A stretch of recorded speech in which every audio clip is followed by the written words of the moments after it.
Greetings out there in YouTube land. This is Morris, man, and as always, I thank you guys for coming to my channel. As you can see, I have my Beatles tie. Actually, somebody gave me this as a birthday gift a couple of years ago. I really appreciate it. So today, my video is going to be kind of tackling things that are supposed to be the norm, or you're supposed to learn. And if you learn these things, you become a good guitar player. And what I'm talking about is, and you've heard me speak on one of these two topics already many times, that what key you're in nonsense. It's not really necessary to know what key you're in unless you're playing a solo. And then you just got to work on your scales, knowing your scales, because then you don't even still need to know. But a lot of people have been conditioned because of the traditional training that they think they need to know that. I've thrown that key signature out the window years ago, and as you can see, I got 2,200 plus videos of me playing anything and everything. I don't think about that. The only thing I need to know is the chords in the song, and I'm done.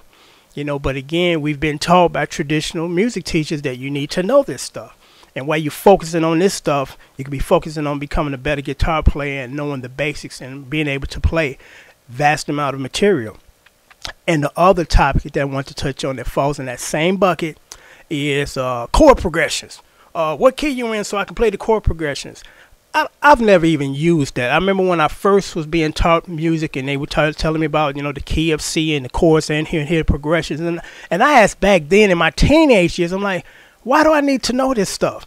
I mean, what you're giving me is a hypothetical analysis as opposed to real time or a real situation. And what I mean by that is a real situation is a song and playing the chords that are in the song. This hypothetical is playing these chord progressions that you feel or think that's going to pop up in songs because they're in that key. That's nonsense.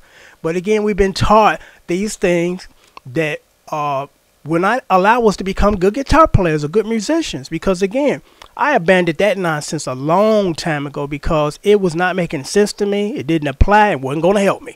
So therefore, I ran into a gentleman at the Conservatory of Music. His name was, and now I lost. Losing track of his name. But anyway, he kind of broke the door down for me as far as this is what you just need to work on. Study this and you can become a good rhythm guitar player. And in less than a week and a half, I kid you not, went to the music store, bought some sheet music, Unchained My Heart by Tony Braxton, and played it from start to finish. Period. I was off to the races at that point. They had to worry about what key it was in, and they had to worry about any type of nonsense chord progressions, BS, because again, here's another analogy that's supposed to be true or supposed to at some point in time play into your music life. And this is this one. And I think only jazz people do this, where they give you a key and then you just go. You know, it's totally improvised. Most of the stuff is not written down or scripted. You just playing within that key.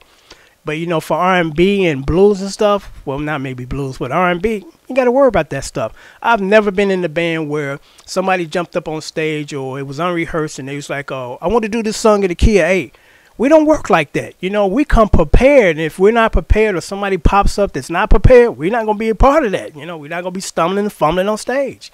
You know, but again, these are a lot of these myths that I want to clear up because you don't really need to know that stuff, you know, unless you're trying to be, again, a very detailed writer of scores of movies and working with orchestras. Yeah, you need to know all that stuff because theory is based around that type of music. But if you're just a regular guy or regular woman that play in a band and got a job and just playing in the band because you like to do covers, and you know, and that's all you're going to do for the rest of your life is just on the side playing bands, that's all you need to know is the basic stuff, not all this stuff or the key of C minor has this chord and these chords and a progression.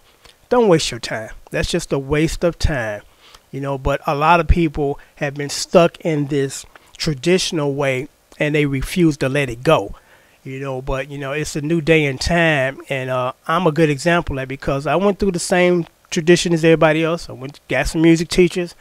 They taught me stuff that I was never going to learn, and they told me in order to play the stuff that I want to play originally when I first came in, they told me that I would have to learn this craft first, and then that's going to take about a year, which is like several $100s, if not a couple of $1,000s, because I'm not quite sure how much music lessons cost now. You know, when I was going, it was like $15 to $20, and that was like 30 years ago.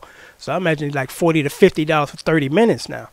So, you know, I just thought that I would post this video because, you know, if you're interested in learning the way that I learned, I have those DVDs for sale, DVDs 1 through 4. And I cut through all that nonsense as far as stuff that you don't need to know or worry about, and stuff just focus on. And if you focus on this stuff, you'll be able to play anything you want to play. So until next time, as always, I thank you guys for coming to my channel. Thanks for watching.